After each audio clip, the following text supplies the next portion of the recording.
باللہ من الشیطان الرجیم بسم اللہ الرحمن الرحیم اللہم صلی علی سیدنا و مولانا محمد وعلی آل سیدنا و مولانا محمد وبارک وسلم اللہم ربی زدنی علما ربی زدنی علما ربی زدنی عملا۔ الحمدللہ آج ہم شاہکوٹ میں حضرت سید مراد علی شاہ بابا نولک ہزاری شاہ بادشاہ رحمت اللہ تعالیٰ علیہ کے مزار پر انوار پر حاضر ہوئے ہیں۔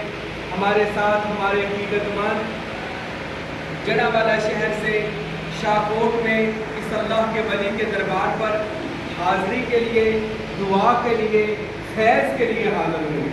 جیسا کہ اللہ تعالیٰ نے قرآن مجید میں فرقان حمید میں ارشاد فرمایا کہ یا ایھا الذین آمنوا اتقوا اللہ وابتغوا الیہ الوسیلہ، کہ اے ایمان والو اللہ سے ڈرتے رہو اور اللہ تک جانے کے لیے کوئی وسیلہ تلاش کرو۔ حضرت شاہ ولی اللہ محدث دہلوی رحمۃ اللہ علیہ جو محدث بھی ہیں اور محقق بھی ہیں، وہ اس کی تفسیر لکھتے ہیں آیت مبارکہ کی کہ اس سے مراد یعنی وابتغوا الیہ الوسیلہ سے مراد ہے کامل مرشد، یعنی اللہ تک جانا چاہتے ہیں تو اللہ کے ولیوں کے پاس جائیں، اللہ کے اولیاء کے پاس جائیں۔ اگر آپ اللہ کے ولی کے پاس جاتے ہیں وہ آپ کو اپنی دعا، توجہ اور اپنے علم لدنی سے وہ فیض عطا کرے گا کہ آپ کو اللہ کی پہچان ہو جائے، اللہ کا عرفان حاصل ہو جائے گا۔ اور جناب غوث اعظم سید عبد القادر جیلانی رحمۃ اللہ علیہ جو پیرانے پیر ہیں، آپ فرماتے ہیں کہ جس بندے کو اگر اپنا عرفان یعنی اللہ کی پہچان ہو گئی اور رائی کے دانے کے برابر پہچان ہو گئی، اس کا ادنا ترین اس کو یہ درجہ اللہ عطا کرے گا کہ اس پر جہنم کی آگ حرام کر دی جائے گی، کہ جس کو اپنی پہچان ہو جائے۔ اولیاء اللہ کا دامن پکڑنا اس لیے ضروری ہے کہ انسان دنیا میں ایک ہی کام کے لیے آیا ہے۔ وہ کون سا کام ہے؟ میرے نبی نے ارشاد فرمایا اللہ نے انسان کو اپنی پہچان کے لیے پیدا کیا۔ آج ہمارے معاشرے میں نہ نماز کی کمی ہے، نہ قرآن کی کمی ہے، نہ حاجیوں کی کمی ہے، نہ عبادتوں کی کمی ہے۔ آج اس معاشرے میں کمی جس چیز کی ہے وہ کمی یہ ہے آج ہم اولیاء اللہ سے دور ہو گئے، آج ہم اپنی اسلاف سے دور ہو گئے ہیں۔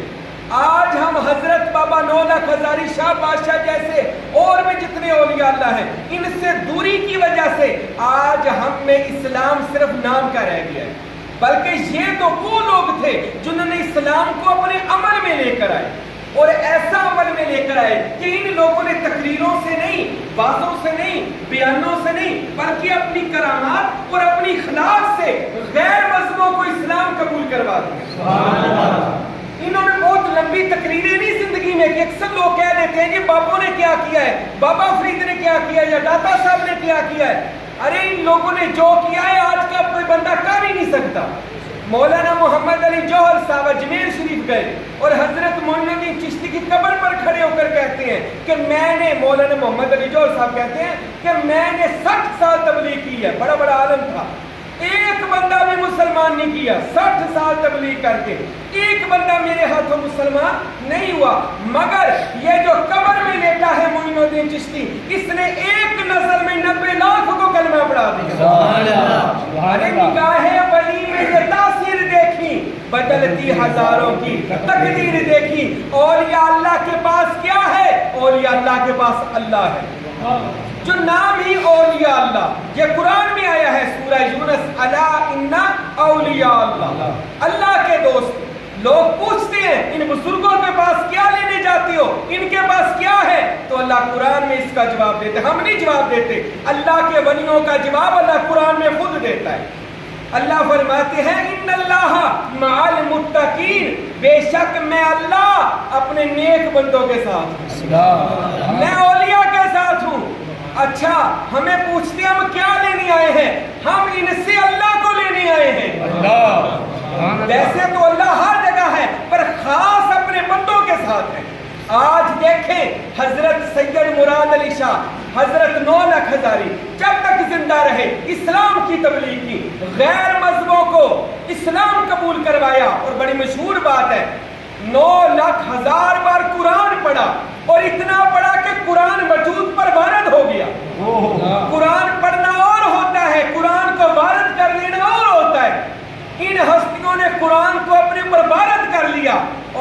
یہ ہستیاں قرآن کا سارا علم لے کر اپنے سینوں میں اپنے ان محلوں میں جلوہ فروز ہیں. یہ قبریں بھی نہیں ہیں، یاد رکھیں نبی پاک کا فرمان ہے مومن کی قبر جنت کی کیاری ہے. اکثر لوگ کہہ دیتے ہیں اب قبروں پر کیا لینے جاتے ہو؟ رسول اللہ نے فرمایا ہے مومن کی قبر جنت کی کیاری ہے. ارے ہم تو جنت کی کیاری میں آتے ہیں، ارے ہم تو جنت میں آتے ہیں جب ان کے قدموں میں آتے ہیں. اور یہ بھی سن لیں میرے نبی نے فرمایا جب قبرستان جایا کرو کہا کرو السلام علیکم یا اہل القبور، تو وہ آپ کو جواب دیتے ہیں وعلیکم السلام. ایسے ہی ہے میرے نبی نے فرمایا ایک عام مرا ہوا اپنی قبروں میں سلام کا جواب دے سکتا ہے تو اللہ کا ولی کیوں نہیں دے سکتا؟ ارے جنہوں نے اپنی زندگیاں خدا کی راہ میں وقف کر دی اور اللہ کے حوالے ہو گئے یعنی اس دنیا سے پردہ کر لیا، ایک عام مرا ہوا ہمارے سوال کا جواب دیتا ہے. بلکہ ایک حدیث میں یہ بھی آتا ہے کہ مردہ قبر کی قدموں کی آہٹ سن کر پہچان جاتا ہے مجھے کون ملنے آیا ہے. اگر کوئی عام بندہ یہ قبر میں جان لیتا ہے کہ کون آیا ہے تو بابا 9 لاکھ ہزاری کیوں نہیں جانتے؟ ارے یہ ولی اللہ تو ان سے کھربوں گنا زیادہ مرتبے میں اللہ کے قریب ہے. تو یہ اپنی قبروں میں زندہ بھی ہیں، ان کی قبریں جنت کی کیاری بھی ہیں. نعرہ تکبیر، نعرہ رسالہ،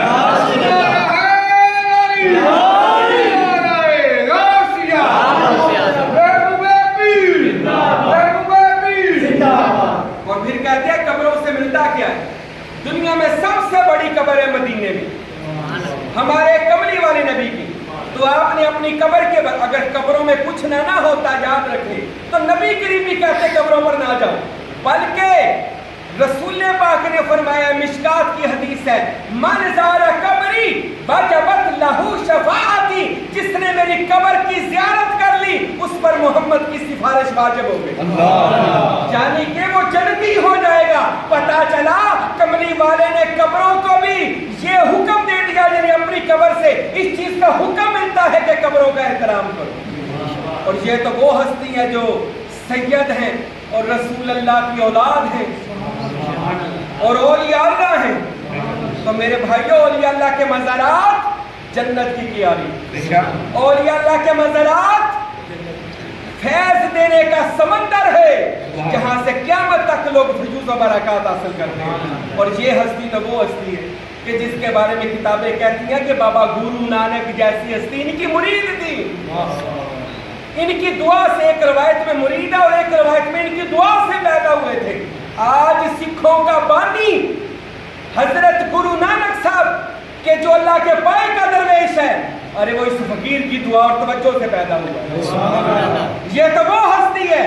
اور آخر پر میں یہی پیغام دینا چاہتا ہوں میرے دوستو، جب تک ہم اپنے اسلاف سے جڑے ہوئے تھے، جب تک مسلمان اپنے اولیاء سے جڑے اور وابستہ تھے، تب تک یہ قوم امن کا گہوارہ تھی. ان کے پاس نسبت تھی، ان کے پاس عقیدت تھی، ادب تھا، احترام تھا.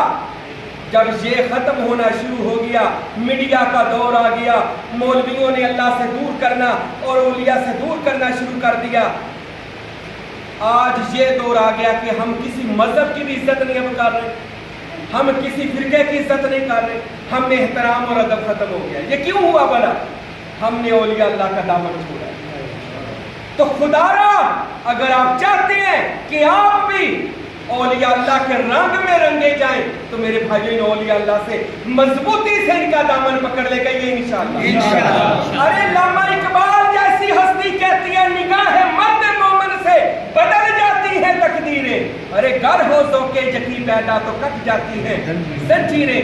ارے یہ تو وہ ہستیاں ہیں جن کی نظر سے بندے کی تقدیر.